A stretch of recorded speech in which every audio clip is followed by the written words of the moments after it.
sila belajar bergerak.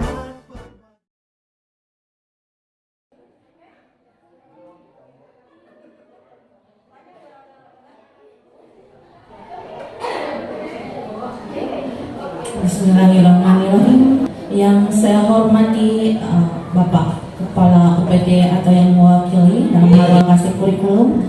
Yang saya hormati Bapak Moderator.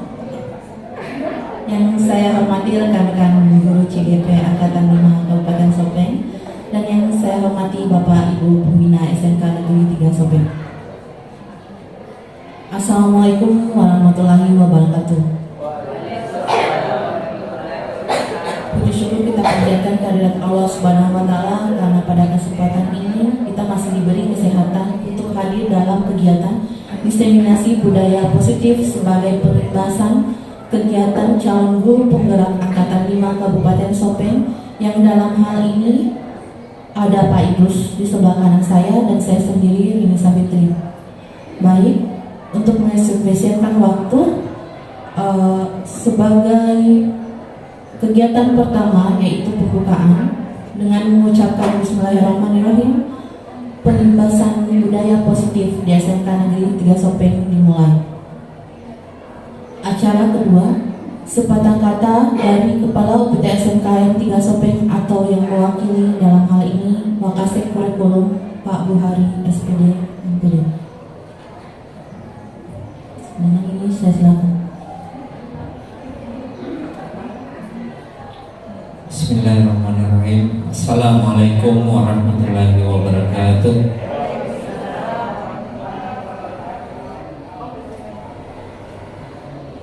Selamat pagi dan salam bahagia. Good morning. Alhamdulillah. Yang pertama saya hormati Bapak Ibu calon guru penggerak angkatan kelima. Yang saya hormati Bapak Ibu peserta diseminasi budaya positif.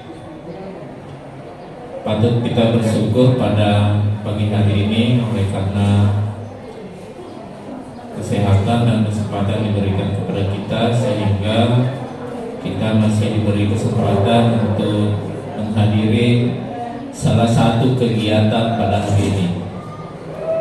Jadi ini baru acara pertama. Jadi pada hari ini ada 3 kegiatan yang akan dilaksanakan oleh sekolah kita. Yang pertama ini, kemudian yang kedua nanti ada penelusuran tamatan. Kemudian yang ketiga ada nanti FGD dari pendamping universitas untuk SMKPK. Selawat dan taslim marilah kita peruntukkan untuk Nabiullah Muhammad SAW. Bapak Ibu yang kami hormati, kita patut berbangga sebagai warga SMK 3 Sopeng karena di samping kita sebagai sekolah SMK pusat keunggulan, kita juga ada 2 calon guru penggerak yang sejak bulan Mei, ya sekitar bulan Mei mereka sudah melakukan kegiatan yang tentunya Bapak Ibu melihat aktivitasnya mereka masing-masing. Beliau ini adalah calon pemimpin pembelajaran, bukan saja nanti akan mengimbaskan kepada kita semua, kepada Bapak Ibu guru di sini, tapi mereka juga adalah calon pemimpin pembelajaran untuk satuan pendidikan maupun dia sebagai pengawas. Jadi untuk hari ini Bapak Ibu, mereka akan memberikan pengimbasan apa yang mereka terima selama kurang lebih 3 bulan. Jadi Bapak Ibu, mungkin nanti pada saat ini ada budaya-budaya positif yang bisa kita terapkan di sekolah kita, sehingga kita sebagai SMK Pusat Keunggulan lebih kelihatan. Jadi saya kira seperti itu harapan dari kami. Saya akhiri. Wabillahi taufiq wal hidayah. Assalamualaikum warahmatullahi wabarakatuh.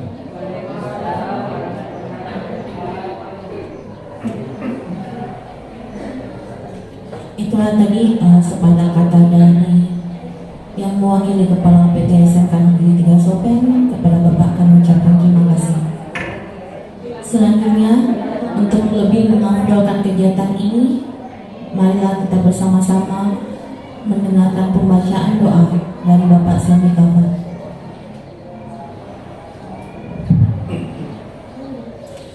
Bismillahirrahmanirrahim. Assalamualaikum warahmatullahi wabarakatuh. Yang terhormat Bapak Kepala PT SMK Negeri 3 Sopeng, yang kami hormati kedua calon guru penggerak Bapak Idrus dan Ibu Reni Sapitri, Bapak Ibu beserta pembahasan dan implementasi, izinkan kami memimpin doa di pagi hari ini. Bismillahirrahmanirrahim. Alhamdulillahirabbil alamin. Hamdan syakirin, hamdan na'imin, hamdan yuwafi ni'amahu wa yukafi mazidah. Ya Rabbana lakal hamdu wa lakal syukru kama yanbaghi li jalali wa azimi sultani. Allahumma shalli wa sallim ala sayyidina Muhammad wa ala alihi wa sahbihi sallam. Rabbana hab lana min azwajina wa dhurriyyatina qurrata a'yun waj'alna lil muttaqina imama. Rabbana zidna ilman warzuqna fahman. Allahumma arinal haqqa haqqan warzuqna ittiba' wa arinal batila batilan warzuqna ijtinaba. Rabbana atina fid dunya hasanah wa fil akhirati hasanah wa qina adzabannar. Subhana rabbika rabbil izzati amma yasifun wa salamun alal mursalin walhamdulillahi rabbil alamin. Amin ya rabbal alamin. Wassalamualaikum warahmatullahi wabarakatuh. Baik, kegiatan selanjutnya yaitu materi pembahasan budaya positif, di mana di sini kami akan memaparkan beberapa materi dan diskusi dengan Bapak Ibu guru sekalian. Saya serahkan kepada Pak Samir untuk menjadi moderator.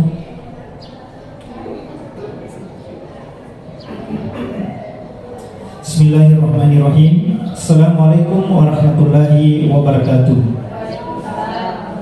Alhamdulillah, wassalatu wassalamu ala rasulillah. Bapak Ibu yang kami hormati, alhamdulillah di pagi hari ini telah hadir di tengah-tengah kita dua calon guru penggerak yang insya Allah akan memaparkan seputar budaya-budaya positif, bagaimana beliau akan mengimbaskan dan tentunya bagaimana kita mengimplementasikan nanti budaya-budaya positif itu. Olehnya itu kami beri waktu kepada kedua calon guru penggerak Bapak Idrus dan Ibu Reni Sapitri. Untuk yang pertama, kami dengan hormat kami silakan kepada saudari Ibu Reni Sapitri untuk memberikan materi seputar diseminasi budaya positif calon guru penggerak. Kepadanya disilakan.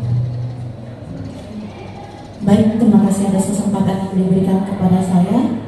Di sini ada beberapa materi yang akan kami paparkan, di antaranya perubahan paradigma pembelajaran, kemudian budaya positif dan nilai kebajikan, bagaimana kebutuhan dasar manusia, dalam hal ini kebutuhan dasar yang dibutuhkan oleh peserta didik kita, kemudian bagaimana posisi kontrol seorang guru, dan ada istilah segitiga restitusi dalam penanganan pemecahan pelanggaran ataupun masalah-masalah yang dihadapi baik itu di kelas maupun di sekolah. Yang pertama, perubahan paradigma pembelajaran. Di sini ada semacam pertanyaan romantik. diharapkan istilahnya di sini cobalah buka. Misalkan ada dua orang, yang pertama diri kita pribadi mengepalkan salah satu tangan kita.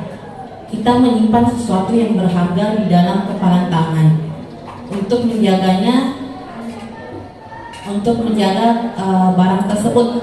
Kemudian personal kedua itu teman kita diminta untuk membuka kepalan tangan kita.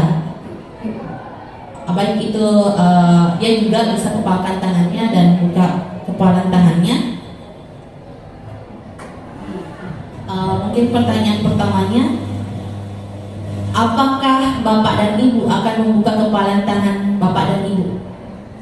Oke, baik Bapak Ibu, mungkin bisa dipraktikkan di atas itu terlihat.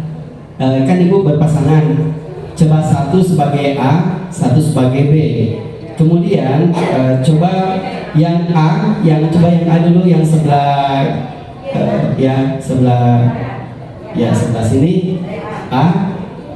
Coba kepalkan tangannya, ya satu saja. Ya serah, kanan boleh, kiri boleh. Anggaplah Bapak dan Ibu lagi memegang sesuatu yang sangat berharga yang tidak boleh diambil ke teman. Iya, oke. Sudah digenggam, ya genggam. Kemudian temannya yang di sampingnya, ya coba bujuk untuk membuka. Misalnya kayak Bu Hafsah menggenggam, Bu Roskina boleh dibujuk temannya, coba buka. Sembarang terserah, mau pakai membujuk boleh, menghapik boleh. Ya, terserah bagaimana supaya dia bisa membuka kepalan tangannya. Apakah itu mau bujuk rekan di sampingnya atau bagaimana, terserah. Oke, gimana? Sudah bisa terbuka belum? Terbuka. Ada yang dengan sukarela membuka tangannya atau ada yang tidak mau membuka sama sekali? Yang dengan sukarela membuka tangannya siapa saja? Tidak mau membuka tangannya?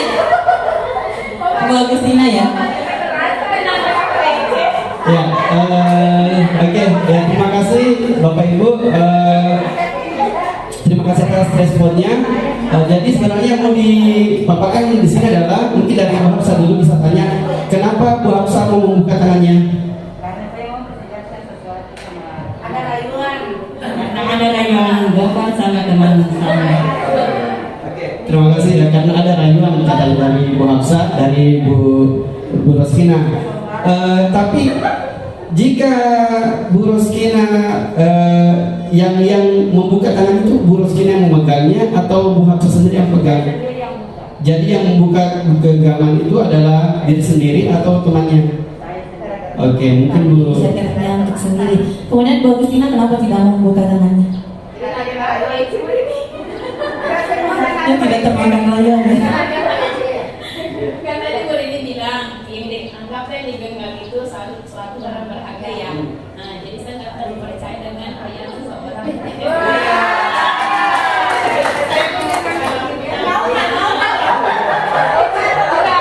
Oke, terima kasih Bu Agustina.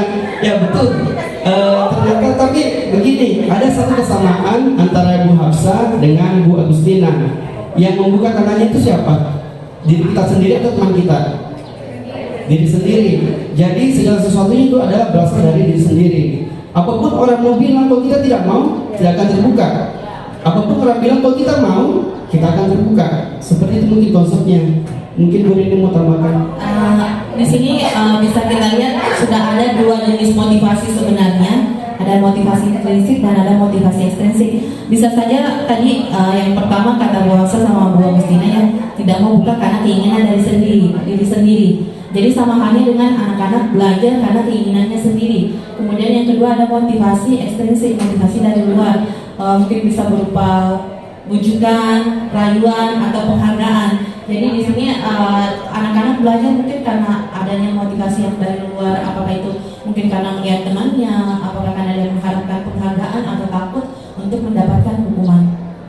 Itu awal. Nah, itu baru pengantar. Kita masuk ke poin utamanya mengenai budaya positif dari Bu Rini.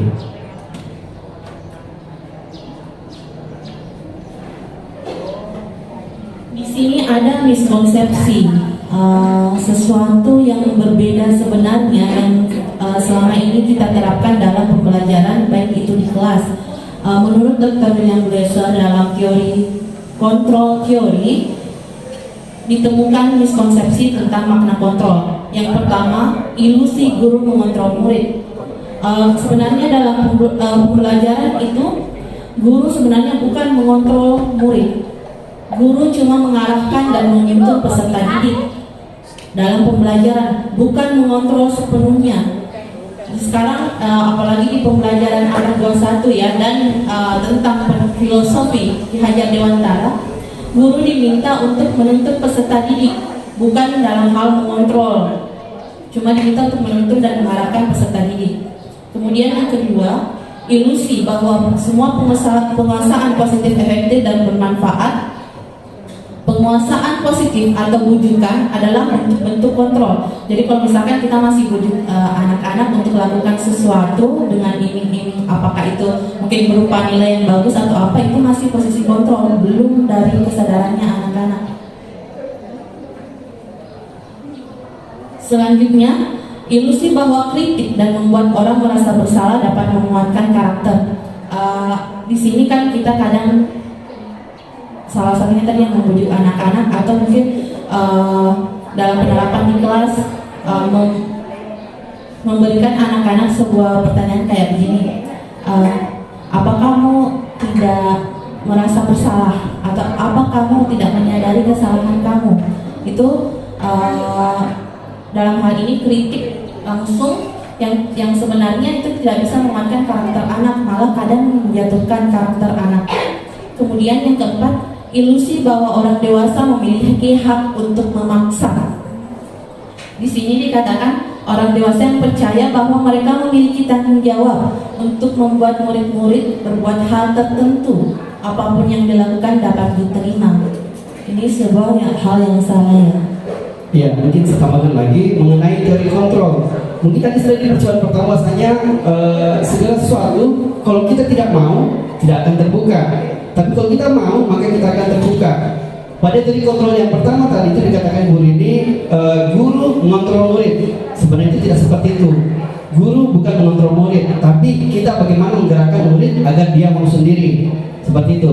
Kemudian yang kedua adalah semua penguatan positif, efektif dan bermanfaat. Saya sudah jelaskan saya guru ini. Kemudian ada kritik dan membuat orang merasa bersalah itu dapat menguatkan karakter. Sebenarnya itu kurang tepat.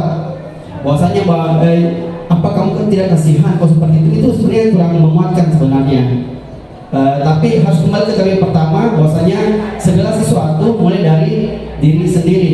Kalau kita mau, maka kita akan bergerak. Jika kita tidak mau, maka kita tidak akan membuat diri. Seperti itu. Kemudian ada lagi teori bahwasanya orang dewasa punya hak untuk memaksa. Tidak seperti itu. Jadi meskipun ini adalah murid kita, tetap kita harus menggerakkan dari dirinya sendiri. Apakah itu anak mau berubah atau tidak? Dan cara untuk berubah itu nanti akan dibahas materi selanjutnya. Silakan beri ini tambahkan. Nah sekarang kembali ke peran kita sebagai seorang pendidik. Ada beberapa pertanyaan lagi. Pertama, sebagai seorang pendidik, saat Anda perlu hadir di suatu pelatihan, motivasi apakah yang mendasari tindakan Anda? Yang pertama, apakah Anda hadir karena tidak ingin ditegur oleh pihak panitia atau pengawas Anda dan mendapat surat teguran menghindari ketidaknyamanan atau hukuman? Atau Anda ingin dilihat dan dipuji oleh lingkungan Anda? Atau mendapat penghargaan sebagai kepala sekolah berprestasi? Dalam hal ini motivasinya untuk mendapatkan imbalan atau penghargaan dari orang lain? Atau Anda ingin menjadi pembelajar sepanjang hayat, menjadi orang yang berusaha dan bertanggung jawab serta menghargai diri Anda sendiri sebagai teladan bagi murid-murid serta lingkungan? Mungkin dari 3 poin di atas, rekan-rekan guru menghadiri pelatihan ataupun kegiatan-kegiatan karena motivasi yang mana? Alasannya Pak Burhanuddin karena ketiga, kenapa? Oke, silakan boleh pakai mic Pak Bur.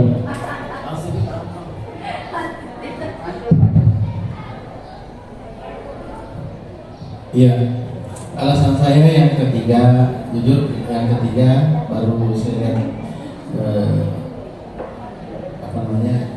suratnya itu nanya tentang budaya-budaya positif. Saya sangat tertarik ini mempelajari lebih dalam tentang itu, karena memang kita harus mendidik anak-anak itu sesuai dengan zamannya.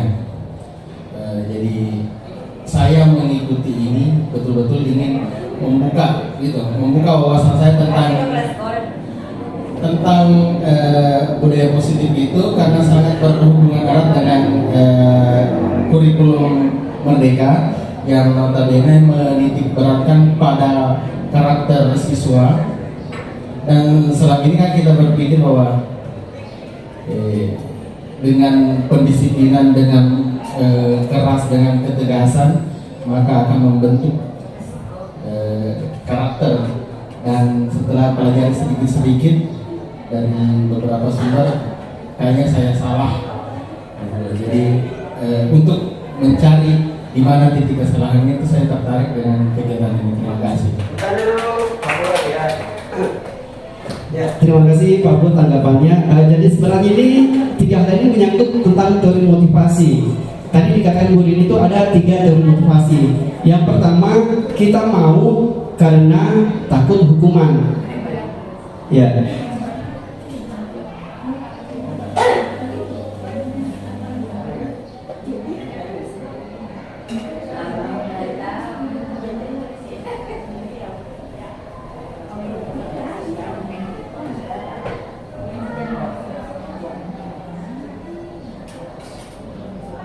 Ya, ini teori motivasi yang pertama adalah karena menghindari hukuman, motivasi yang pertama. Dan ini adalah tingkatnya yang paling rendah dari motivasi. Misalnya anak-anak dia datang ke sekolah pagi-pagi, alasannya apa? Karena takut. Berarti motivasinya adalah karena takut akan hukuman. Dan itu adalah motivasi yang paling rendah, dan itu bukan yang kita inginkan. Kemudian ada yang kedua, namanya mengharapkan imbalan atau penghargaan. Bisa aja, oh datang pagi-pagi nanti dapat bagus nilai, sebenarnya kurang bagus juga. Ya, mungkin banyak teman-teman kita, mungkin siswa kita juga begitu diterapkan bahwasanya kalau datang tepat waktu nanti dapat hadiah seperti ini. Yang bahasa Inggris itu reward. Ya, yang pertama tadi adalah punishment, yang kedua adalah reward. Nah, ini motivasi kedua lebih baik sedikit daripada motivasi pertama. Dan ada motivasi yang ketiga, yaitu menjadi orang yang mereka inginkan dan menghargai diri sendiri dengan nilai-nilai yang mereka percaya. Dalam hal ini ada kata-kata be yourself.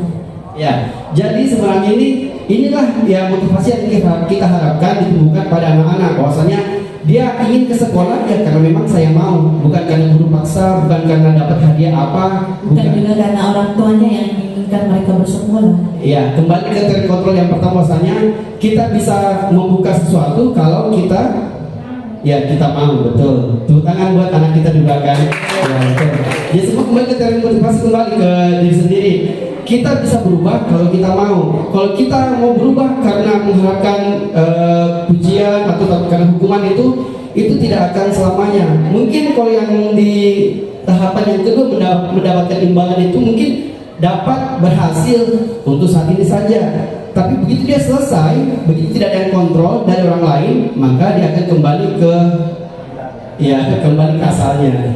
Ada satu konsep kemarin yang sempat kami bahas ya.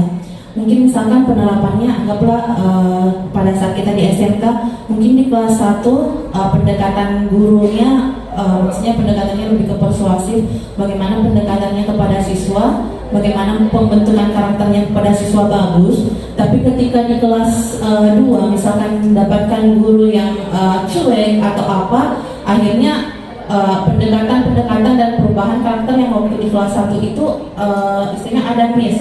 Jadi kembali ke habitat awalnya yang biasanya mungkin ke kelas 1 dia malas, tapi karena ada pendekatan khusus yang dilakukan oleh gurunya untuk kelas 1 sehingga mulai rajin. Tapi pas kelas 2 dia mungkin mendapatkan wali kelas atau berapa puluh mata pelajarannya, akhirnya kembali jadi malas, tidak ada motivasinya lagi. Mungkin seperti itu. Ya, itu ada motivasi kedua, bahwasanya karena ada reward atau ada penghargaan atau ada imbalan dari gurunya. Dan yang kita harapkan adalah yang motivasi dari internal, motivasi yang ketiga, yaitu yang mereka mau ya karena dorongan dari dalam sendiri, bukan karena ada orang lain. Dan inilah yang kita harapkan menjadi budaya positif di sekolah kita. Seperti itu.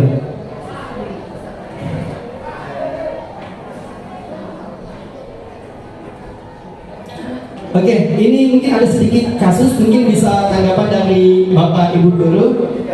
Ada ini IPA kurang menguasai pelajaran matematika. Mungkin Pak Bud sering dapat ini.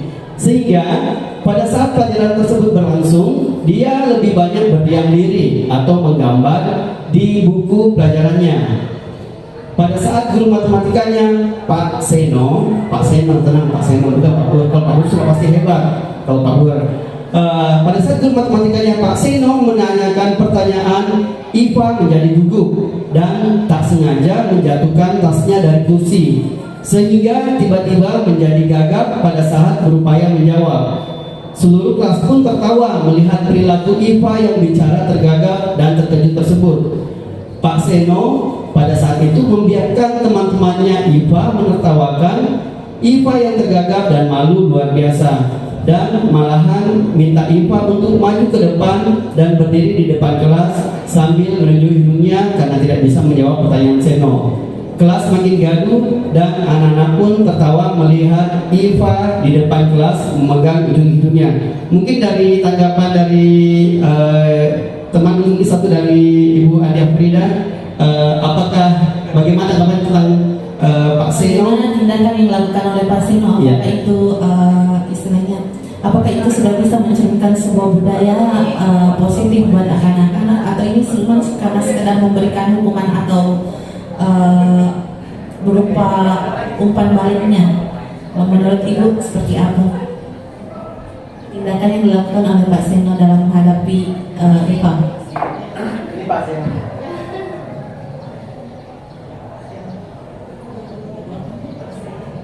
Tanggapan gimana?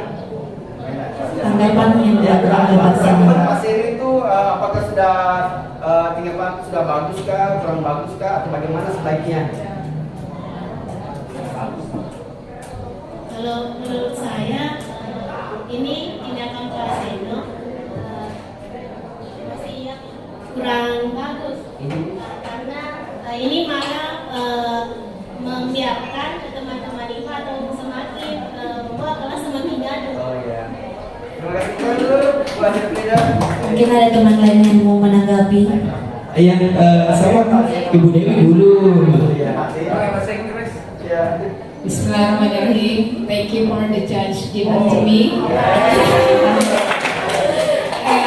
Ini kasus sepertinya saya pernah alami waktu sekolah, karena kebetulan kalau di pelajaran matematika itu saya kurang bagus. Tetapi kalau di bahasa Inggris saya biasa dapat pujian dari guru saya, makanya saya jadi bahasa Inggris. Itu termasuk motivasi kan? Ya, jadi kalau menurut saya yang dilakukan oleh Pak Seno ini tidak memberikan motivasi kepada siswa, karena pada akhirnya akan membuat siswa semakin tidak suka sama pelajarannya. Karena ketika misalnya diperlakukan seperti itu, anak-anak akan menaruh mungkin sakit hati atau bagaimana di dalam hatinya, yang menyebabkan dia nanti semakin tidak suka dengan pelajaran tertentu, atau mungkin apakah itu matematika atau pelajaran lain yang ketika dia diperlakukan seperti itu oleh gurunya.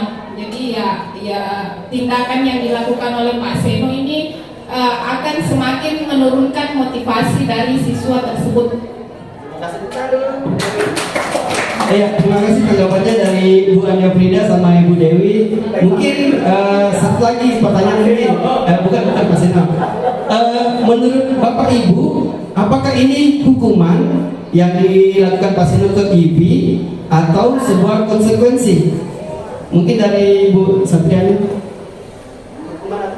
Apakah itu hukuman atau konsekuensi yang diterapkan Pak Seno kepada IPA? Baik, terima kasih. Assalamualaikum warahmatullahi wabarakatuh. Kalau menurut saya, Pak Seno memberikan hukuman kepada IPA ini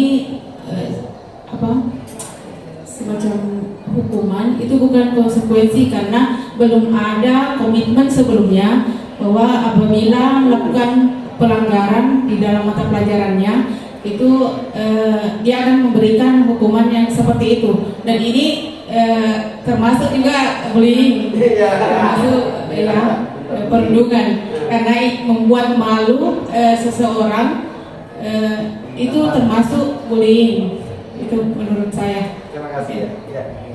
Terima kasih. Mungkin sebagai refleksi diri mungkin termasuk saya juga mungkin pernah melakukan seperti ini, mungkin pernah dan saya tahu bahwasanya itu salah. Jadi mungkin sekarang kita sudah bisa berubah bahwasanya hal yang kita lakukan adalah salah. Jika seperti yang Pak Seno lakukan itu adalah kurang bagus. Ini bukan sebuah konsekuensi tapi sebuah hukuman. Mungkin ada dari Pak Guru mau menambahkan dari sisi guru matematika. Ya, boleh. Saya temannya Pak Seno, Pak. Ya, luar biasa memang matematika, dan selalu saya sampaikan sama siswa bahwa matematika itu baru dibaca itu sudah gerdet itu perasaan dari dalam. Bagaimana lah kalau memang sudah dapat seperti Pak Seno, jadi matematika akhirnya Bu Dewi seperti itu merasa bahwa matematika itu kurang menyenangkan karena seperti Pak Seno. Jadi dan saya seperti Pak Seno juga seperti itu dulu. Tetapi ketika kan belajar dan terus belajar, dan insya Allah saya sekarang menggarap sebuah buku yang intinya saya melawan Pak Seno. Mudah-mudahan nanti guru matematika tidak seperti Pak Seno, karena itu betul tadi dikatakan bahwa itu termasuk perilaku bullying apabila mempermalukan siswa di depan sehingga menjadi bulan-bulanan, itu termasuk bullying. Terima kasih. Ya, terima kasih tanggapannya Pak Bur. Mungkin boleh tepuk tangan untuk Pak Bur dulu. Oke, mungkin nanti ini ada kita mau bahas tentang hukuman, konsekuensi atau restitusi. Mungkin sudah ada yang sudah pernah dengar ini restitusi, belum pernah dengar. Nah, hukuman, konsekuensi dan restitusi itu yang paling rendah itu adalah hukuman. Perbedaannya adalah kalau hukuman itu diberikan tanpa ada rencana. Misalnya anak datang terlambat, langsung suruh membersihkan ini, jalan jongkok, itu adalah hukuman. Kalau konsekuensi, sudah ada peraturan sebelumnya bahwasanya jika terlambat 5 menit maka diharapkan ke perpustakaan membaca buku. Itu adalah konsekuensi. Dan yang ketiga yang lebih baik adalah restitusi. Restitusi adalah bagaimana membangkitkan motivasi pada anak, bagaimana dia mengetahui bahwasanya tindakan itu salah, kemudian bagaimana dia mengidentifikasi kira-kira kalau salah mau diapakan, dan bagaimana ke depannya.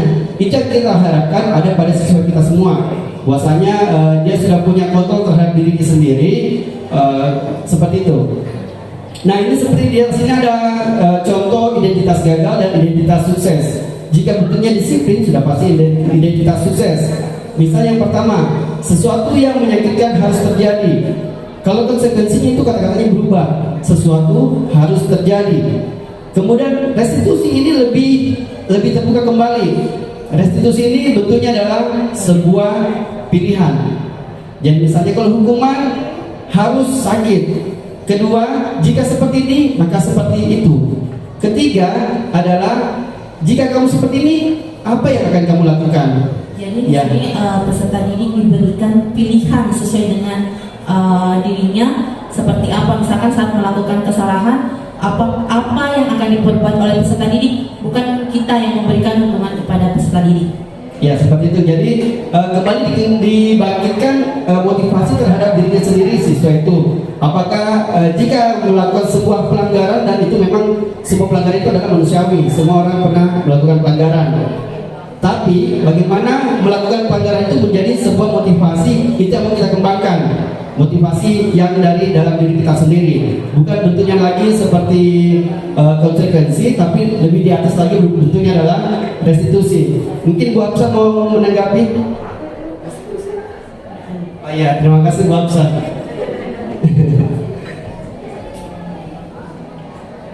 Oke, terima kasih.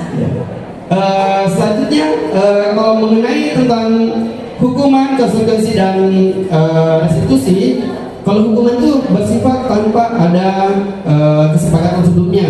Yang kedua ada konsekuensi itu ada kesepakatan. Nah kesepakatan itu bentuknya bisa berupa keyakinan kelas. Nanti restitusi menanyakan pada siswa apa kesalahannya, apa konsekuensinya sesuai dengan keyakinan kelas kita atau bagaimana. Kemudian apa tanggapannya biar bisa memperbaiki itu.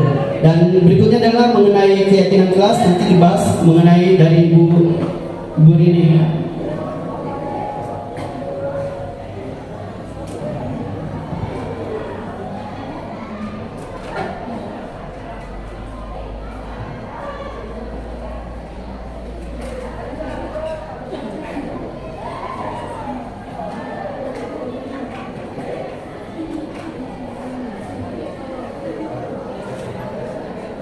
Jadi sebelum kita mengangkat ke materi tentang keyakinan kelas sama restitusi, nanti akan diperlihatkan bagaimana ada yang namanya segitiga restitusi ya.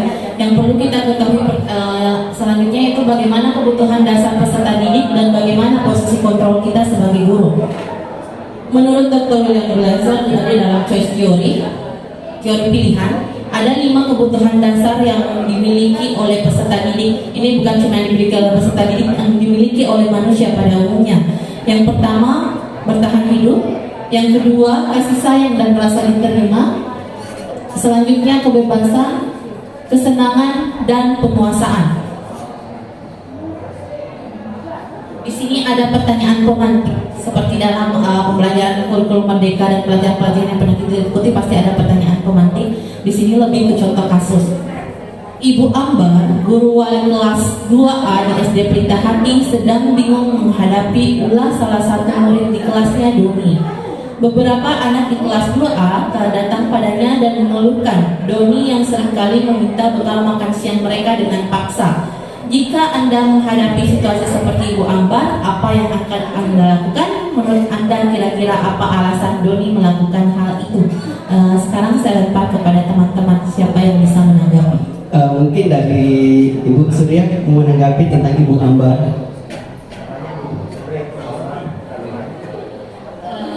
Terima kasih. Ini saya sebaiknya Ibu Ambar dalam menangani kasus ini tidak langsung menegur atau memarahi Pak Doni. Doni ya? Ya, Doni. Tetapi sebaiknya dia terlebih dahulu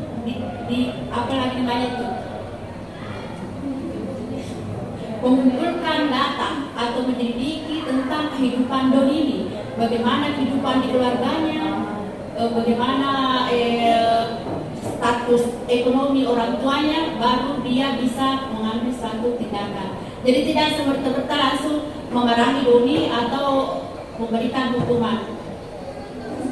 Gitulah sebenarnya. Jadi kalau tadi yang bisa saya tangkap dari pernyataan Bu Surya, bagaimana kita melakukan diagnostik awal yang bagaimana karakteristik peserta didik kita, bagaimana latar belakang lingkungannya, seperti itu. Iya, sebelum tepuk tangan untuk Bu Surya ya, terima kasih tanggapannya. Dan kami sangat menghargai itu atas tanggapannya. Jadi kita seolah ada timbal balik, bukan cuma bicara sendiri. Mungkin Bu Rini tambahkan lagi. Baik, sekarang tadi ada tanggapan. Tapi menurut Anda kira-kira apa alasan Doni melakukan hal ini? Mungkin ada teman, kenapa kira-kira Doni melakukan hal ini? Karena ini tadi menyangkut, kita kembalikan ke kebutuhan dasarnya tadi. Di tadi kan ada kebutuhan dasar. Dari kebutuhan dasar ini kira-kira Doni melakukannya itu karena apa? Lapar. Itu lapar, berarti dia melakukannya karena untuk Kebutuhan hidup. bertahan hidup. Iya. Ada yang lain? Kenakalan kecil, kalau dalam hal ini mungkin bisa dikaitkan di antara 5 kebutuhan dasar tadi. Kalau kenakalan kecil dalam hal apa kira-kira? Apakah untuk kebebasan, kesenangan, atau apa? Tadi ada bilang cari perhatian, kira-kira kalau cari perhatian masuk kemana di atas? Kasih sayang dan rasa diterima. Tadi ada bilang kenakalan kecil, kira-kira dia masuk kemana? Dan selanjutnya bertahan hidup, kasih sayang dan rasa diterima. Kalau tadi yang kenakalan kecil mungkin dia masuk ke kesenangan, cuma untuk bersenang-senang kalau temannya. Rasa puas kalau mengganggu temannya. Gitu. Senang kan? Ada dari yang Pak Sini dulu. Kalau saya melihat boleh jadi Doni ini didasari ada rasa penguasaan, menguasai ada dalam dirinya ini ketika dia meminta kepada temannya dengan secara paksa, ada kepuasan, dia mampu menguasai teman-teman sekelasnya. Demikian. Ya, terima kasih Pak Sini. Tepuk tangan dong buat kita semua. Oke. Sekarang kita lihat ya. Yang pertama, kebutuhan bertahan hidup seperti tadi yang dikatakan oleh Pak Bur. Doni melakukan ini karena ia lapar dan orang tuanya tidak membawakan bekal makan siang. Maka kebutuhan dasar yang sedang dipenuhi Doni adalah kebutuhan untuk bertahan hidup atau survival. Kemudian tadi kata teman mungkin karena cari perhatian ya. Jadi dalam hal ini kebutuhan untuk diterima, kasih sayang dan rasa diterima.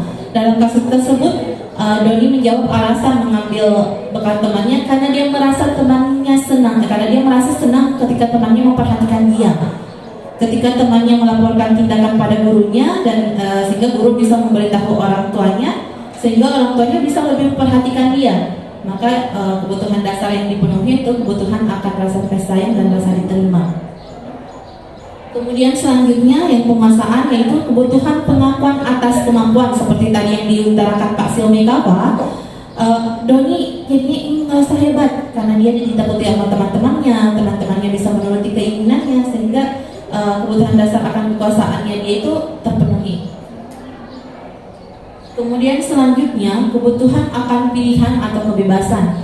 Dalam kasus tadi yang Doni, dia merasa bosan dengan bekal makanan yang dibawa oleh ibunya dari rumah karena selalu membawa bekal yang sama. Jadi dia ingin mencoba makanan teman-teman yang beraneka ragam. Makanya di sini untuk terpenuhi kebebasan. Kemudian yang terakhir, kebutuhan untuk merasa senang atau kesenangan. Doni menjawab bahwa ia melakukannya karena iseng tadi seperti yang dikatakan Bu Surya, mungkin kenakalan kecil ya dalam tanda kutip. Jadi ia menikmati ekspresi wajahnya yang kesal karena diambil makanannya. Sama seperti misalkan ada siswa-siswa kita yang ganggu temannya kesal, temannya marah-marah. Kalau dalam bahasa kita temannya pote-pote, dia lebih senang karena itu. Ya, terima kasih. Mungkin saya kasih sedikit penguatan mengenai kebutuhan dasar. Mengapa kita perlu tahu kebutuhan dasar dari anak-anak itu? Kalau kita tahu kebutuhan dasar apa yang dia inginkan anak-anak, maka kita bisa memberikan apa yang dia inginkan. Jadi misalnya kalau dia merasa kebebasan, dia butuh kebebasan ya, boleh kita lakukan pembelajaran di luar. Kalau misalnya dia bagaimana nyamannya, dia belajarnya bagaimana nyamannya. Kalau dia sudah dapat posisi nyamannya, otomatis nanti dia akan oke, saya siap belajar. Saya belajar karena saya mau. Saya sudah merasa nyaman, saya sudah merasa bebas, saya sudah merasa kebutuhan saya sudah terpenuhi semua. Nah, itulah sebabnya kita perlu mengetahui apa kebutuhan dasar dari anak-anak kita semua. Dan sedikit saya tambahkan di sini, diharapkan kita dalam proses pembelajaran itu di samping tadi harus mengetahui latar belakang dan karakteristik siswa, kita harus mengetahui bakat dan minat siswa serta gaya belajar yang dimiliki oleh peserta didik kita. Jadi dalam pembelajaran kita dituntut untuk membuat pembelajaran sesuai dengan gaya belajar peserta didik. Jadi mungkin kalau gaya belajar peserta didik ada yang suka misalkan cungkir balik di belakang, biarkan dia cungkir balik di belakang. Akan tetapi saya kita arahkan selama dia tidak mengganggu teman-temannya, terserah dia selama dia mau mengikuti proses pembelajaran seperti itu. Iya, kembali ini sesuai dengan implementasi kurikulum Merdeka. Anak-anak silahkan bebas apa lakukan yang paling nyaman, bagaimana menurutnya, kemudian apa yang dia nyaman, bagaimana caranya dia bisa menerima itu ilmu tanpa perlu terbebani. Dengan nyamannya saya bagaimana seperti itu. Tapi tetap kita harus membuat batasan-batasan tertentu yang tidak mengganggu seperti tadi katanya. Dan itu nanti akan dibahas bagaimana di keyakinan kelas kita membuat kesepakatan bagaimana kita merubah yang biasanya tata tertib atau peraturan kelas menjadi hal-hal yang disepakati bersama-sama teman-teman guru dan siswa. Nanti itu akan dibahas selanjutnya. Selanjutnya saya masuk ke posisi kontrol. bagaimana posisi kontrol seorang guru, mulai dari yang minimal yang sering kita lakukan ke posisi kontrol yang seharusnya dilakukan. Ini menurut Diana Bosen ya, dalam bukunya Restitution Restructuring School Discipline, ada 5 posisi kontrol guru. Yang pertama sebagai penghubung, yang kedua pembuat rasa bersalah, yang ketiga teman, yang keempat pemantau, dan yang kelima manajer. Nah, ini mungkin bisa saja dari posisi kontrol. Mungkin Bapak Ibu sudah paham sendiri bahwasanya saya posisiku sebagai pendukung atau teman. Dari 5 posisi kontrol di atas, mungkin saya kasih umpan balik lagi ke teman-teman guru. Tanggapannya, kira-kira teman-teman guru sudah di posisi kontrol yang mana? Apakah sudah sebagai penghubung, pembuat rasa bersalah, teman, pemantau, atau manajer? Mungkin dari Bu Haji Hatun mau kasih tanggapan. Perannya Ibu posisi kontrolnya di kelas itu apakah sebagai Sekarang penghubung? dalam posisi yang mana? Ya. Yang diterapkan sekarang dalam kelas. Biasanya penghubung, pembuat rasa bersalah. Jika ada kasus di kelasnya, kira-kira posisinya Ibu di mana? Apa ya? Kombinasi. Sebenarnya sih kalau menghukum ya enggak ya. Ya merangkul mereka bagaimana caranya supaya bisa menyadari bahwa itu adalah suatu kesalahan. Jadi mungkin lebih menjadi teman, atau bisa juga lari ke pemantau dan manajer. Oke. Terima kasih, jawabannya sangat bagus sekali. Pertanyaan ya. Mungkin nanti Bu Rini bisa jelaskan maksudnya penghukum itu apa, pembuat rasa bersalah apa, sebagai teman bagaimana, pemantau bagaimana, dan posisi manajer. Mungkin dari slide pertama dulu. Ya, slide Baik, sebagai penghukum, ini mungkin sebagian besar dilakukan oleh teman-teman pada saat siswa melakukan pelanggaran diberi hukuman. Tapi tidak menutup kemungkinan juga banyak teman-teman dari yang menjadi teman, pemantau atau manajer. Di sini sebagai posisi penghukum, biasanya guru akan berkata, patuhi aturan saya atau awas saat anak-anak melakukan pelanggaran. Ya, kalau kayak yang katanya Pak Guru itu model penghukum, kata-katanya bilang patuhi aturan saya atau awas, ya tidak nilai atau kamu selalu salah. Nah, itu adalah penghukum, posisi kontrolnya, dan itu adalah posisi yang paling Di bawah, ya paling rendah sekali. Ya, mungkin posisi kedua. Kemudian posisi kedua, pembuat merasa bersalah. Biasanya pada posisi ini biasanya guru akan bersuara lebih lembut. Saya minta maksudnya biasanya saya dapatkan pada saat Bu Surya menangani anak-anak yang bermasalah. Kalau yang saya lihat ya selama ini, biasanya akan dikatakan ibu sangat kecewa sekali sama kamu. Atau mungkin ada kata-katanya Bu Surya biasanya seperti apa? Ada kata-katanya Bu Surya yang menghadapi peserta didik biasanya seperti apa? Kata-katanya kata yang bisa bilang. Yang sering saya sampaikan pada siswa yang melanggar. Tanya nanti mama. Bukan itu penghukum tadi itu tanya.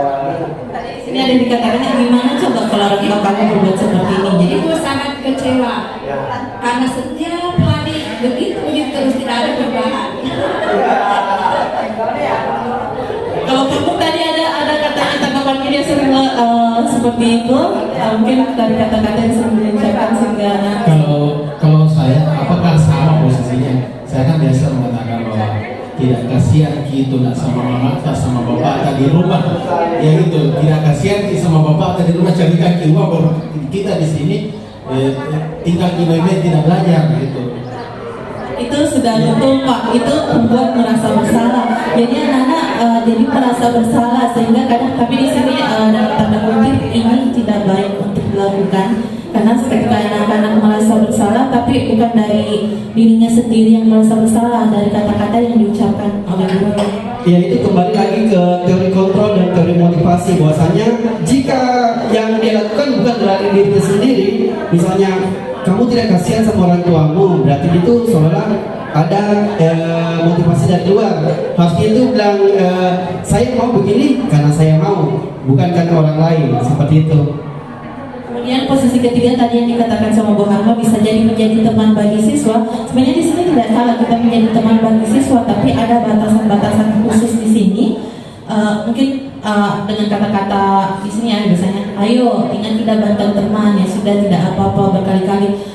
Ada hal negatif di saat kita menjadi teman bagi siswa itu. Kemarin ini contoh positif ya. Mungkin karena kedekatan emosional kita ke siswa, jadi akhirnya siswa merasa bergantung sama kita, bukan karena keinginannya dia untuk berubah. Karena motivasi-motivasi tadi kembali ke tadi yang teori motivasi, yang kedua mendapat imbalan atau penghargaan. Mungkin pada saat itu siswa jadinya berubah karena pendekatan yang kita lakukan, tapi pada saat kita tidak ada ataupun kepada guru lain yang melakukan kesalahan yang sama lagi. Iya, seperti tadi kasusnya Bu Dewi waktu kelas 1 karena wali kelasnya waktu kelas 1 kurang bagus gurunya, kelas 2 wali kelasnya sudah ada temannya, tapi begitu wali kelasnya sudah pindah, anak itu kan kembali ke asal lagi gitu. Sebagai posisi teman sebenarnya bukan berarti jelek, tapi sebaiknya ditingkatkan kembali ke posisi yang lebih atas lagi. Kemudian selanjutnya posisi pemantau. Pemantau berarti mengawasi. Ini sebenarnya posisi kita umumnya ya, karena kita memang selalu mengawasi, memantau bagaimana anak-anak begitu di pembelajaran dalam kelas ataupun dalam kegiatan-kegiatan di lingkup sekolah. Tapi posisi pemantau berdasarkan pada peraturan-peraturan dan konsekuensi. Jadi kita berlandaskan pada peraturan dan kira-kira konsekuensi apa yang didapatkan anak-anak ketika melanggar peraturan. Seorang pemantau mengandalkan perhitungan, catatan, data yang dapat digunakan sebagai bukti atas perilaku seorang. Di sini kalau dalam penerapan biasanya kan kita melihat ada anak-anak yang melakukan pelanggaran. Di situ posisi kita sudah ada pemantau. Mungkin di BK juga ada catatan pelanggaran-pelanggaran yang dilakukan oleh siswa. Di sini hanya kita dalam posisi pemantau. Selanjutnya posisi paling terakhir itu manajer. Nah ini yang paling keren nih dari guru. Diharapkan kita sebagai guru sebenarnya paling minimal tadi yang 3 itu tolong dikesampingkan. Sebenarnya yang paling minimal itu di pemantau dan manajer. Bagaimana kita bisa mengarahkan peserta didik?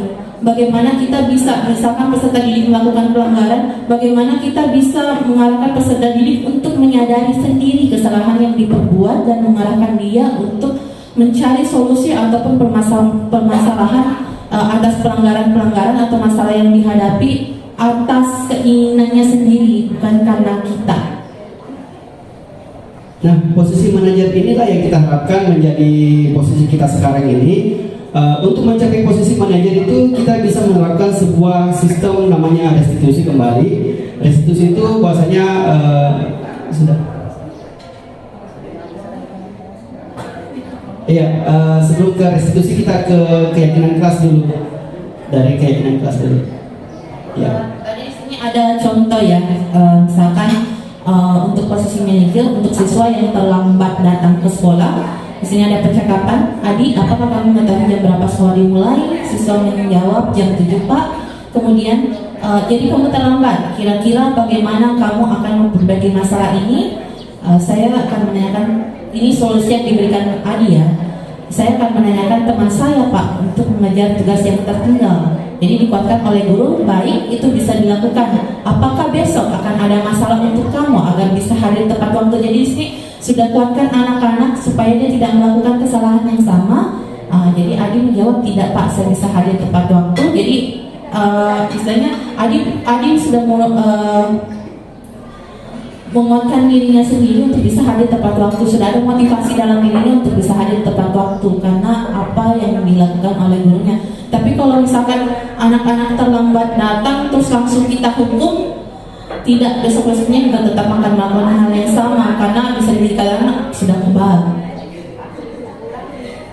Nah, sekarang saya masuk ke keyakinan kelas atau keyakinan sekolah. Ini terutama untuk guru-guru mata pelajaran yang diharapkan ada kesepakatan dengan peserta didik.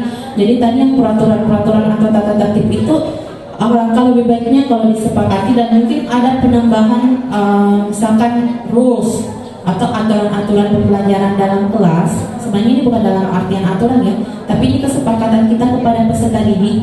Bagaimana pada saat pembelajaran di kelas, mungkin ada guru yang ya sudah, kalau memang suka dengar musik silahkan dengan musik, yang penting tidak mengganggu kelas sebelahnya dan teman-temannya, dalam artian volume kontrol musiknya. Mungkin ada yang lebih senang anak-anak belajar, ya sudah kita belajar keluar.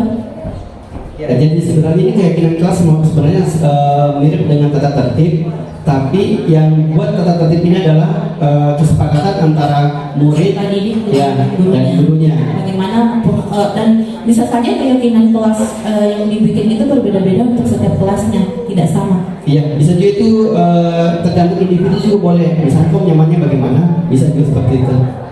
Jadi ini ada contoh keyakinan kelas, misalkan di kelas 1 ini SD sampai SMP ya, saya lihat keyakinan kelas pertama itu setiap anggota kelas perlu belajar, kemudian setiap anggota kelas perlu senang, setiap anggota kelas perlu melakukan tugas, perlu saling menghargai, kalau kelas perlu merasa aman.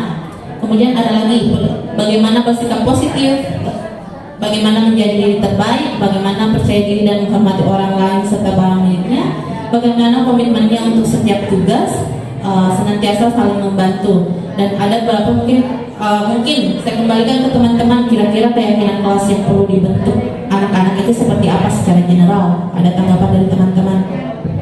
Ya, mungkin ada tanggapan salah satu contoh dari keyakinan kelas mungkin dari Ibu Dewi. Contoh salah satu idenya untuk keyakinan kelas. Ini terlepas dari ini ya, kita melihat pembelajaran kita dalam kelas. Yang misalkan dapatkan dalam kelas seperti apa, kira-kira ada usul keyakinan kelas yang bisa diterapkan ke siswa apa nanti? Misalnya dalam hal kebersihan, misalnya kelas bisa baru akan dimulai ketika kelas sudah bersih, atau kemudian misalnya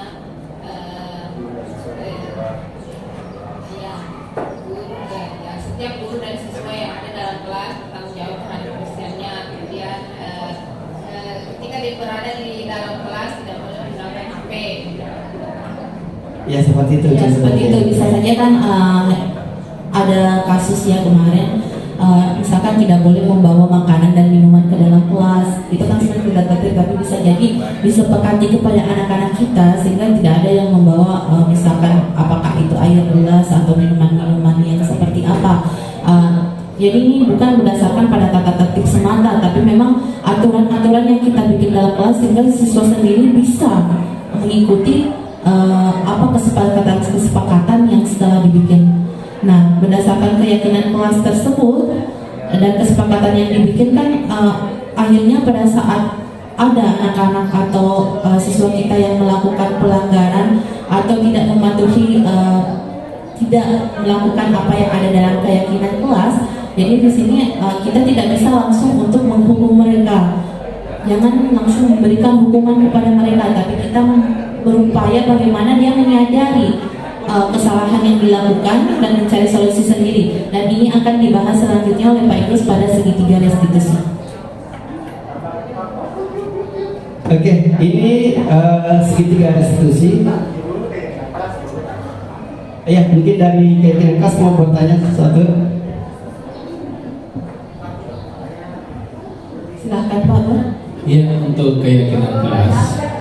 Keyakinan kelas kan bahasa halusnya kan lebih kerennya lagi tuh mirip dengan kayak peraturan kelas ya. Untuk membuat itu berdasarkan kesepakatan. Tadi kan bilang kebebasan. Jadi di dalam kebebasan, maksudnya di dalam kebebasan kan ketika tidak memiliki kontrol yang baik, maka akan kebebasan yang kita lakukan akan mengganggu hak-hak orang lain. Dan sedangkan kita memiliki siswa di dalam kelas itu 30-an orang, 28 sampai 30-an orang, sehingga setiap individu itu memiliki kebebasan. Ketika setiap pribadi ini dengan mengatasnamakan kebebasan, sehingga kacau di dalam itu karena semua ingin bebas dan diperlukan satu keyakinan kelas. Jadi kira-kira bagaimana menghimpun seperti itu di satu sisi mereka kan harus bebas sesuai dengan apa yang dia mau. Sedikit kembali ke filosofi ya, filosofi keajaran antara bagaimana kita membentuk suatu konsep pendidikan yang memerdekakan, tapi ada konsep menuntun dan mengarahkan peserta didik. Jadi bisa saja itu kesepakatan kelas atau keyakinan kelas yang dibikin kan berdasarkan apa yang anak-anak inginkan, apa yang murid-murid inginkan, tapi ini secara general harus disepakati juga dengan teman-temannya. Jadi kita guru dalam hal ini ada kesepakatan dan keyakinan kelas, tapi kembali lagi ke posisi kontrol tadi sebagai manajer, kita diharapkan untuk tetap menuntun dan mengarahkan siswa. Jadi di sini memang konsep hukuman sudah tidak ada, tapi bagaimana kita menumbuhkan sendiri keinginan siswa untuk melakukan sesuatu. Oke ya, seperti mungkin saya tambahkan lagi dari katanya Ibu ini, bahwasanya keyakinan kelas itu bebas dibuat, tapi ada sebuah pedoman yang universal. Misalnya tujuan siswa kita adalah menjadi profil pelajar Pancasila, dan semua itu sudah sepakat pastinya profil pelajar Pancasila itu bagus. Maka kita buat kesepakatan kelas sesuai dengan profil pelajar Pancasila. Itulah dia keyakinan yang lebih universal kita ambil. Jangan ya terlalu individualis, tapi kita ambil yang lebih universal. Misalnya bisa disepakati sama teman-temannya juga yang lain. Ya, yang bisa disepakati bahwasanya kalau ada yang terganggu dengan seperti ini ya kita tidak bisa sepakat situ. Kita ambil yang lebih universal. Dan yang paling jelas itu adalah profil pelajar Pancasila. Mungkin Bapak Ibu guru masih ingat yang pertama apa? Beriman dan bertakwa, berakhlak mulia, berkebinekaan global. Di sini tadi keyakinan kelas di sini sudah masuk yang berkebinekaan global. Bagaimana kita bisa menghimpun kemauan gaya belajar peserta didik yang berbeda-beda menjadi satu yang diramu dalam kelas sehingga pembelajarannya menyenangkan. Ya, itu jadi kembali kita bikin keyakinan kelas itu sesuai dengan keyakinan yang lebih universal, baik berupa profil pelajar Pancasila. Itu salah satunya. Dan ada banyak keyakinan yang lebih universal selain dari profil pelajar Pancasila. Cuma yang kita sepakati pada kesempatan kali ini adalah berdasarkan dengan profil pelajar Pancasila. Dan juga bagaimana keyakinan kelas tersebut bisa menerapkan bagaimana nilai-nilai kebajikan yang universal, misalkan bagaimana menumbuhkan tanggung jawabnya peserta didik, bagaimana saling menghargai, lebih ke arah ke situ, Pak. Oke, mungkin selanjutnya adalah segitiga restitusi. Restitusi itu tadi sudah dipahami bahwasanya restitusi itu beda dengan hukuman, beda dengan konsekuensi, dan ada muncul segitiga restitusi. Segitiga restitusi itu ada 3 tahapan, ada menstabilkan identitas, ada validasi tindakan yang salah, dan menayakan keyakinan. Ini keyakinan kelas. Ketiga ini bisa tidak berurut, boleh menanyakan dulu, boleh validasi dulu, boleh menstabilkan identitas. Tujuannya adalah menstabilkan identitas. Tujuannya bagaimana mengembalikan murid kita ini yang dari identitas negatif kembali ke kelasnya tanpa perlu merasa bersalah kembali. Kemudian itu validasi tindakan kelas ini adalah menanyakan ke murid apakah itu yang dia lakukan benar atau salah. Kemudian itu menanyakan keyakinannya tuh apakah sudah sesuai yang dilakukan dengan keyakinan kelas. Nanti bisa tambahkan juga kira-kira apa yang bisa dilakukan jika terjadi pelanggaran seperti ini. Bagaimana peserta didik atau siswa tersebut, apa solusi-solusi yang diberikan untuk misalkan saat dia melakukan kesalahan, apa solusi-solusi yang diberikan oleh peserta didik sendiri yang melakukan kesalahan tersebut sehingga kesalahannya tersebut tidak akan berulang selanjutnya. Ya, satu lagi teknis pelaksanaannya jangan dilakukan langsung depan kelas, itu kesannya jadinya bullying. Jadi jika ingin mengadakan restitusi sebaiknya dibuat sebuah ruangan terpisah seperti itu.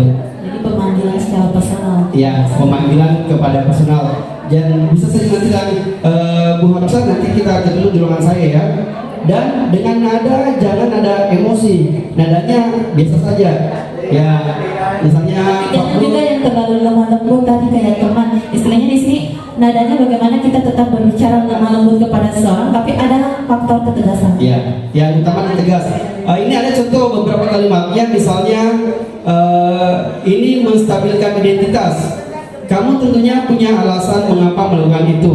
Ada juga, adakah cara yang lebih efektif untuk mendapatkan apa yang kamu butuhkan? Ini sesuai dengan kebutuhan murid. Misalnya dia butuh kebebasan, gimana biar misalnya dia merasa kebosanan, apa yang kamu lakukan, apa bagusnya dilakukan biar kamu tidak merasa bosan. Kemudian aja situ, setiap orang pernah melakukan kesalahan. Ini merupakan validasi. Misalnya wajar kok, saya pernah jadi penghukum, dan itu memang saya tahu itu tidak bagus. Itu merupakan validasi. Sehingga misalkan wajarlah setiap orang pernah melakukan kesalahan, tapi misalkan apakah ada trik atau ada sesuatu yang bisa kalian lakukan untuk memperbaiki kesalahan tersebut? Nah, ada lagi itu keyakinan kelas apa yang telah kita sepakati ini menanyakan. Jadi sebelum mengadakan institusi sebaiknya kita membuat sebuah keyakinan kelas dulu. Kemudian kamu ingin menjadi orang seperti apa? Misalkan kamu terlambat, misalnya kayak terlambat upacara, mungkin karena ada alasannya. Bisa tanya dulu, kamu kenapa misalnya kayak Bu Agustina terlambat tadi upacara? Saya tanya dulu, Bu Agustina tahu kenapa saya panggil ke sini? Ya, Pak. Kenapa Bu Agustina? Ulang pertanyaan apa, Pak? Iya, misalnya Seperti ini, contoh ya. peserta didik melakukan suatu kesalahan karena dia terlambat upacara atau terlambat datang di pagi hari. Kita panggil peserta didik tersebut kepada kita. Jadi semacam pertanyaan seperti awalnya kan, kamu menyadari kenapa saya bisa memanggil kamu ke sekolah seperti memanggil kamu ke ruang guru misalkan. Saya sebagai gurunya. Misalnya ya. Maaf, Pak, saya terlambat karena telat bangun, karena saya begadang, gitu. Baik, setiap orang pernah terlambat mengalami keterlambatan apa itu baik dari bangun tidur ataupun melakukan hal-hal yang lainnya. Tapi apa kira-kira ada tidak sesuatu yang bisa kamu lakukan? Alasan apa sehingga kamu bisa terlambat bangun? Saya terlambat bangun Bu karena semalam saya begadang, main game, main Free Fire. Sekaligus bantu ibu saya bikin benda loto. Baik, membantu ibu itu suatu hal yang bagus ya. Ini lebih ke validasi tindakan yang salah ya. Membantu orang tua itu sebuah hal yang bagus. Tapi apakah kamu bisa melakukan sesuatu yang lain sampai membantu orang tua tetap bisa lebih tepat waktu untuk tidur? Bisa Bu, tapi bagaimana caranya Bu? Justru di sini kita lebih ke siswa. Kira-kira misalkan apa yang dilakukan siswa yang tersebut sehingga dia bisa tepat waktu tidur, tidak terlambat bangun. Bagaimana dia bisa tetap membantu orang tuanya, tapi bisa tetap tidur lebih awal. Begitu. Jadi waktu saya harus ini saya atur waktunya misalkan siang untuk membantu, malam bantu ibu bikin benda loto, malamnya kerja PR atau bagaimana? Baik, ada jawaban seperti ini untuk itu kan tadi dia menanyakan keyakinannya ya. Terus guru bisa memuatkan dengan jawaban seperti ini.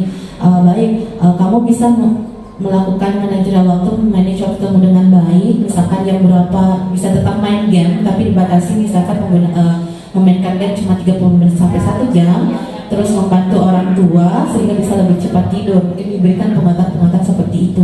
Iya, mungkin boleh satu lagi kasus mungkin dari siapa ya, Bu Heratika juga boleh kasih mainnya dulu. Ini ceritanya Bu Heratika itu tugasnya tidak kumpul. Iya, Bu Heratika itu sebagai siswa mungkin. Iya, Bu Heratika nanti datang ke ruangan Bapak ya. Ya Pak. Iya, Heratika tahu kenapa Bapak panggil? Tidak Pak. Saya lihat ini nilainya. Iya, memang wajar karena tidak tahu. Dia dipanggil, dan ini saya lihat nilainya belum masuk 1. Sudah tahu kalau belum masuk laporannya? Belum Pak. Ya, ini catatannya harus ada laporan masuk. Sudah paham kan Heratika kalau untuk iya. Kira-kira Heratika kenapa alasannya sehingga itu laporan yang satu itu mungkin ada kendala, ada masalah sehingga laporan itu bisa selesai. Iya, kenapa satu ada kendala, kenapa laporan tidak selesai? Lupa Pak. Oh, lupa. Ya, gimana Pak caranya biar tidak lupa atau mau panggilkan temannya biar bantu bagaimana? Ya Pak, bisa Pak. Ya, jadi kurang lebih seperti itulah tanggapannya ke siswa. Ya, boleh tepuk tangan. Terima kasih. Oke. Jadi di segitiga restitusi ini sebenarnya istilahnya harapannya itu bagaimana siswa menyadari sendiri kesalahannya. Pada saat kesalahan kita kuatkan dulu, jangan langsung membuat dia merasa bersalah. Bagaimana kita memberikan penguatan ke siswa sehingga dia bisa menyadari sendiri kesalahannya tanpa merasa, maksudnya rasa bersalah pasti ada ya, tapi kita tidak mengarahkannya untuk membuat dia merasa bersalah dengan kata-kata dari kita, tapi lebih ke penguatan sehingga dia menyadari sendiri bagaimana kesalahannya. Kemudian bagaimana dia mencari solusi sendiri atas masalah-masalah atau pelanggaran-pelanggaran yang dilakukannya. Bukan kita yang langsung nyuruh seperti apa, tapi lebih ke kesadarannya siswa sendiri, sehingga pada saat untuk kegiatan-kegiatan selanjutnya siswa sudah bisa, misalnya tadi yang memanage waktu dengan baik, bisa menyelesaikan tugasnya lebih tepat waktu. Itu kan berdasarkan dari kesadaran mereka sendiri, bukan karena adanya motivasi ekstrinsik. Ya, mungkin terakhir mungkin perlu Bapak Ibu sadari bahwasanya manusia itu sudah pasti tempatnya salah, dan jika salah tidak serta-merta harus dijudge kamu salah, tapi bagaimana membagikan motivasi anak bahwasanya yang dia lakukan itu salah, kemudian bagaimana dia membangkitkan motivasinya bahwasanya seperti inilah yang benar, dan itu yang harus mereka lakukan. Itu yang diharapkan dari segitiga institusi. Terima kasih. Mungkin ada tanggapan selanjutnya dari teman. Banyak aja ya. Boleh. Iya, mohon maaf karena terlalu banyak nanya, karena memang saya suka sekali gitu materi. Kalau saya tambahan sedikit, mungkin lebih mengenai karena yang hadir di tempat ini, yang berkesempatan hadir di tempat ini hanya beberapa orang, dan bisa menularkan kepada mereka hanya dengan berbicara saya kira agak kurang efektif. Nanti saya ceritakan ke Bosi, ke Pak Guru.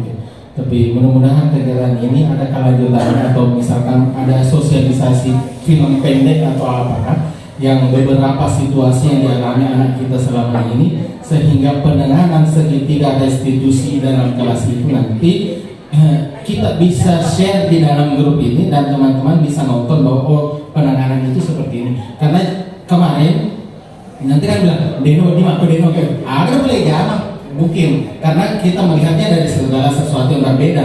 Dan tidak boleh menegur, boleh, tetapi caranya bagaimana ada ya. Jadi saya kan banyak ada yang tiba-tiba saya bilang nggak boleh begini, nggak boleh begini, nanti dia bilang kenapa dia ijazah sebagai guru, karena sebenarnya semua dilakukan, tetapi cara pandang kita selama ini berbeda. Itu jadi supaya kita cara pandangnya sama, bukan saya bercerita, tapi mungkin beberapa model yang bisa dipakai nanti, dan situasi panggil anak misalnya langsung, jadi ada situasi-situasi bisa di-share ke teman, bisa di YouTube, bisa nonton anak-anak, bisa lihat, guru lain juga bisa. Terima kasih. Baik, mungkin saya kasih tanggapan atas pernyataan Pak Bur. Di sini mau kasih kurikulum kita keluar ya. Kegiatan selanjutnya kan memang ada beberapa kegiatan, semoga kami dilibatkan dalam berbagi praktik baik nantinya. Di kegiatan selanjutnya kan ada berbagai praktik baik yang sudah diatur sama yang sudah ada penjadwalannya sendiri dalam pelaksanaan workshop lanjutan nanti dan kegiatan kita. Semoga nanti kami berdua ini dimasukkan sebagai salah satu narasumber. Insya Allah lebih ke nanti kami akan tampilkan bagaimana misalkan penanganan kelasnya, misalkan seperti apa, dan kira-kira bagaimana kita kata-kata kita pada saat menyampaikan identitas, validasi tindakan yang salah, menanyakan keyakinan, termasuk tadi yang diminta sama Pak Bur mungkin yang film atau video-video dokumenter misalnya. Di situ mungkin Pak Bukhari ini masukkan ya nanti di kegiatan berbagi praktik baik yang dilanjutannya untuk workshop yang SMKPK. Ada permintaannya Pak Bur untuk penerapan segitiga restitusi. Nanti insya Allah kami akan bagikan lebih lanjut di situ. Ya, mungkin saya tambahkan bahwasanya kami calon guru penggerak ini siap berbagi praktik baik, meskipun di dalam forum atau di luar forum tidak apa-apa. Jika ada yang bertanyakan boleh, kami siap berbagi. Berbincang-bincang santai tidak ada masalah. Insya Allah kami siap. Terima kasih. Baik, masih ada tanggapan? Baiklah.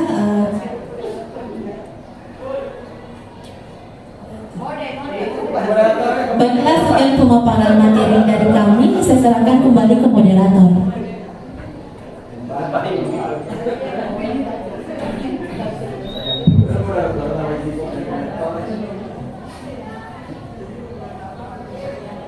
Baik, Bapak Ibu, alhamdulillah hari ini kita mendapatkan banyak pencerahan dari budaya-budaya positif yang dipaparkan kedua calon guru penggerak. Mudahan apa yang beliau sampaikan bisa menginspirasi kita atau sekaligus membuat kita insya jika yang selama ini kita lakukan masih pembelajaran yang masih bersifat kolonial, maka mari kita merubah diri melakukan proses pembelajaran yang milenial. Kalau selama ini kita masih menggunakan teacher centered, masih berpusat pada guru memiliki kontrol penuh terhadap anak didik, maka kita merubah paradigma kita menjadi student centered. Bagaimana kita guru sebagai motivator, sebagai pendamping dan seterusnya.